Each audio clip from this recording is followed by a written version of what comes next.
Hello दोस्तों, आप सभी का मेरे YouTube चैनल में स्वागत है। आज हम पढ़ेंगे अध्याय 17 दैनिक जीवन में रसायन केमिस्ट्री इन डेली लाइफ का लेक्चर 14। ओके, तो इसमें हम लोग जानेंगे कि जैसे कि हम लोगों ने प्रीवियस लेक्चर जैसे कि लेक्चर 13 में मुख्य शब्द के बारे में जाना था, तो इस लेक्चर में हम लोग हमने के बारे में जानेंगे कि अध्याय 17 दैनिक जीवन में रसायन केमिस्ट्री इन डेली लाइफ में हम लोगों ने क्या क्या सीखा। ओके, तो चलिए इस टॉपिक में आगे बढ़ते हैं और समझते हैं कि अध्याय 17 दैनिक जीवन में रसायन में हम लोगों ने क्या क्या सीखा। ओके, हमने सीखा। ओके, तो चलिए इस टॉपिक में आगे बढ़ते हैं। जल सर्वाधिक पदार्थों को घोल लेता है, इसलिए वह सार्वत्रिक विलायक कहलाता है। ओके, तो इसमें आप लोग याद रखिएगा कि जल होता है क्या है, सर्वात्रिक पदार्थों को अर्थात बहुत सारे पदार्थों को क्या कर सकता है, घोष लेता है। इस वजह से इसको सर्वात्रिक विलायक कहा जाता है, इसलिए इसको सर्वात्रिक विलायक या यूनिवर्सल यूनिवर्सल सॉल्वेंट भी कहा जाता है। ओके, इसको याद रखिएगा, यूनिवर्सल सॉल्वेंट या सार्वत्रिक विलायक कहा जाता है। ओके, तो जल को सार्वत्रिक विलायक या यूनिवर्सल सॉल्वेंट क्यों कहा जाता है? तो जल या को क्या सार्वत्रिक विलायक या यूनिवर्सल सॉल्वेंट इसलिए कहा जाता है क्योंकि जल सर्वाधिक पदार्थ को घोल लेता है, इसलिए उसको सर्वात्रिक विलायक या यूनिवर्सल सॉल्वेंट कहा जाता है। ओके, जल में कैल्शियम और मैग्नीशियम के हाइड्रोजन कार्बोनेट, सल्फेट और क्लोराइड लवणों की उपस्थिति के कारण कठोरता होती है। ओके, तो जैसे कि हम लोगों ने जाना था कि कैल्शियम और मैग्नीशियम के हाइड्रोजन कार्बोनेट, सल्फेट और क्लोराइड लवण की उपस्थिति के कारण ही क्या होता है, जो जल होता है वह कठोरता होता है। ओके, तो इसके साथ ही आप लोग याद रखिएगा कि जल कब स्थायी कठोरता होता है और जल कब अस्थायी कठोरता होता है। ओके, तो जल कब स्थायी एवं कब अस्थायी होता है, तो चलिए इसको समझते हैं। स्थायी कठोरता तब होता है जब जब कैल्शियम और मैग्नीशियम के क्लोराइड और सल्फेट लवणों के जल में घुले होने के कारण ही स्थायी कठोरता होता है। ओके, तो स्थायी कठोरता कब होता है, तो इसमें आप लोग याद रखिएगा कि जो कैल्शियम और मैग्नीशियम के जो सल्फेट और क्लोराइड लवण यदि उपस्थित होता है, तो इस स्थिति में जो जल होता है क्या होता है, वह स्थायी कठोरता परमानेंट हार्डनेस होता है। और अस्थायी कठोरता तब होता है जब कैल्शियम और मैग्नीशियम के हाइड्रोजन कार्बोनेट के जल में घुले होने के कारण जो जल होता है वह अस्थायी कठोरता होता है। ओके, तो आई होप आप लोगों को समझ आ होगा। नमक में पोटेशियम आयोडेट मिलाकर उसे आयोडीन युक्त किया जाता है। ओके, तो जैसे कि हम लोगों ने पढ़ा था कि नमक में पोटेशियम आयोडेट अर्थात KI अर्थात इसको क्या बोलते हैं, पोटेशियम आयोडेट। तो नमक में पोटेशियम आयोडेट मिलाकर उसे आयोडीन युक्त किया जाता है। ओके, तो इसके साथ ही आप लोग याद रखिएगा कि जो नमक में पोटेशियम आयोडेट क्यों मिलाया जाता है, तो इसमें याद रखिएगा कि जो आयोडीन की कमी से मानव में घेगा रोग उत्पन्न हो जाता है, इसलिए नमक में पोटेशियम आयोडेट अर्थात नमक में क्या है, आयोडीन नमक में पोटेशियम आयोडाइड के रूप में आयोडीन मिलाया जाता है। ओके, ताकि वो आयोडीन युक्त हो जाए। सोडियम क्लोराइड का उपयोग कर साल्वे अमोनिया विधि द्वारा सोडियम हाइड्रोजन कार्बोनेट बनाया जाता है। ओके, तो सोडियम हाइड्रोजन कार्बोनेट किस प्रकार से बनाया जाता है, तो इसमें आप लोग याद रखिएगा कि जो साल्वे अमोनिया विधि होता है उसके द्वारा ही सोडियम हाइड्रोजन कार्बोनेट बनाया जाता है। कैसे, तो चलिए इसके जो इक्वेशन जो इसके समीकरण है उसको हम लोग समझते हैं।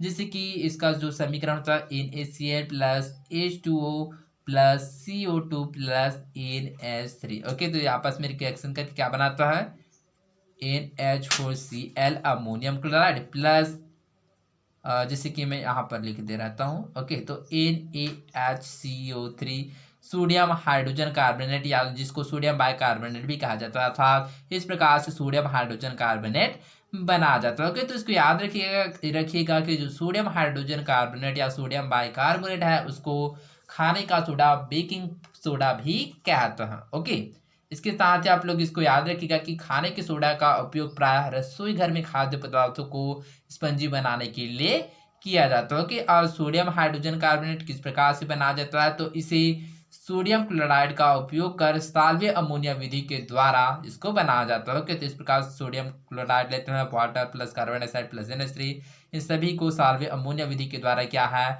NH4Cl अमोनियम क्लोराइड प्राप्त होता है। इसके साथ ही NaCO3 का निर्माण होता है किसका, तो वो है सोडियम हाइड्रोजन कार्बोनेट, जिसको सोडियम बाइकार्बोनेट भी कहते हैं। ओके, धामन सोडा के क्रिस्टल को वायु में खुला छोड़ने पर जल के 9 अणु निकल जाता है और सोडियम कार्बोनेट मोनोहाइड्रेट सफेद चूर्ण में परिवर्तित हो जाता है। इस गुण को उत्फुल्लन कहते हैं। तो उत्फुल्लन किसे कहते हैं? तो इसमें आप लोग याद रखिएगा कि जो धामन सोडा के क्रिस्टल को वायु में खुला छोड़ने पर जल के 9 अणु निकल जाता है और सोडियम कार्बोनेट मोनोहाइड्रेट अर्थात सफेद चूर्ण में परिवर्तित हो जाता है। इस गुण को ही उत्फुल्लन कहते हैं। ओके, तो चलिए इसका जो इक्वेशन होता है इसको मैं यहाँ पर डिनोट कर रहा हूँ, जिससे कि धामन सोडा होता है। ओके, तो धामन सोडा को किसके द्वारा प्रदर्शित किया जाता है? उसको Na2CO3 इंटू 10H2O के द्वारा प्रदर्शित किया जाता है। ये क्या है? धामन सोडा। धामन soda Na2CO3 into 10H2O। Okay, तो इसको खुला छोड़ने पर क्या हो जाता है? इसके जो जल के जो 9 मॉलिक्यूल होता है वह बाहर निकल जाता है। इस वजह से वह किसमें परिवर्तित हो जाता है? वह सोडियम कार्बोनेट मोनोहाइड्रेट अर्थात Na2CO3 इंटू H2O में परिवर्तित हो जाता है। इसके साथ ही जो इसके जो 9H2 अर्थात जो जल के 9 अणु होता है वह बाहर निकल जाता है। इस प्रकार से वह सोडियम कार्बोनेट मोनोहाइड्रेट का निर्माण करता है जो सफेद चूर्ण में परिवर्तित होता है। जो सफेद चूर्ण होता है इस गुण को ही उत्फुल्लन कहते हैं। तो उत्फुल्लन किसे कहते हैं? तो धामन सोडा के क्रिस्टल को वायु में खुला छोड़ने पर क्या होता है? इसके जो जल के 9 अणु है क्या हो जाता है? बाहर निकल जाता है एवं यह सोडियम कार्बोनेट मोनोहाइड्रेट बनाता है। इस गुण को ही उत्फुल्लन कहते हैं। ओके, प्लास्टर ऑफ पेरिस पानी से क्रिया कर कठोर होकर जिप्सम बनाता है। ओके, तो जैसे कि हम लोगों ने प्लास्टर ऑफ पेरिस के बारे में जाना था कि जो प्लास्टर ऑफ पेरिस को यदि पानी से क्रिया करा जाए तो वह पुनः जिप्सम में परिवर्तित हो जाता है। ओके, तो चलिए इसको समझते हैं कि किस प्रकार से यह होता है। इसका इक्वेशन मैं यहाँ पर लिख रहा हूँ, जैसे कि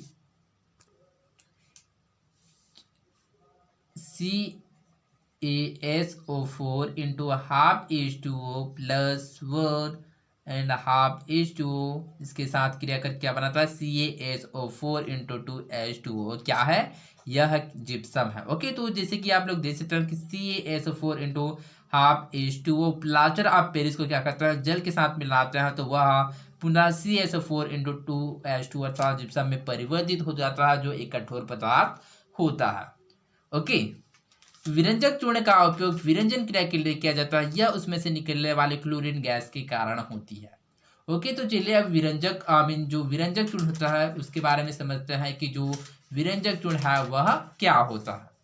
ओके, तो इसमें आप लोग याद रखिएगा कि जो विरंजक चूर्ण होता है उसको ब्लीचिंग पाउडर भी कहा जाता है। ओके, इसको क्या बोला जाता है? विरंजक चूर्ण को ब्लीचिंग पाउडर भी कहा जाता है। इसका जो रासायनिक नाम होता है वह कैल्शियम ऑक्सीक्लोराइड CaOCl2 होता है। इसे चूने का क्लोराइड भी कहते हैं। इसको शुष्क बुझे हुए चूने पर क्लोरीन गैस प्रवाहित करने पर बनाया जाता है। जैसे कि CaOH2 कैल्शियम हाइड्रोक्साइड शुष्क बुझा हुआ चूना पर क्या है? Cl2 क्लोरीन गैस प्रवाहित करते हैं तो विरंजक चूर्ण CaOCl2 कैल्शियम ऑक्सीक्लोराइड प्राप्त होता है। ओके, सीमेंट मुख्य रूप से कैल्शियम के सिलिकेट और एल्यूमिनेट का मिश्रण है जो जल के संपर्क में आने पर कठोर हो जाता है। ओके, तो जैसे कि हम लोगों ने सीमेंट के बारे में पढ़ा था, तो सीमेंट क्या होता है? वो मुख्य रूप से कैल्शियम के सिलिकेट और एल्यूमिनेट का मिश्रण होता है जो जल के संपर्क में आने पर क्या हो जाता है? कठोर हो जाता है।